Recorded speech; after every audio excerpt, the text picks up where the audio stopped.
একা ভ্রমণের পরিকল্পনা করছেন, তাহলে এই 5টা টিপস আপনাদের জন্য। নাম্বার 1, যদি সোলো ট্রাভেলিংয়ের অভিজ্ঞতা না থাকে তাহলে প্রথমে বেশি দূরে নয়, বাড়ির কাছাকাছি কোনো ঘোরার জায়গা দিয়ে শুরু করুন। 2 নম্বর, প্রত্যেকটা জায়গায় ঘোরার একটা সিজন থাকে।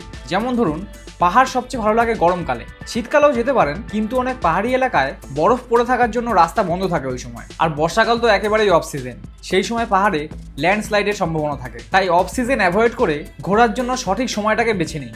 আর কোনো জায়গায় ঘুরতে যাওয়ার বেস্ট টাইম কোনটা সেটা জানার জন্য সবচেয়ে ভালো উপায় হলো ইউটিউব। তাই আমার চ্যানেলটা অবশ্যই সাবস্ক্রাইব করে রাখবেন। 3 নম্বর, আপনার লোকেশন, হোটেলের নাম এগুলো আপনার পরিবারের কারোর সাথে শেয়ার করে রাখবেন।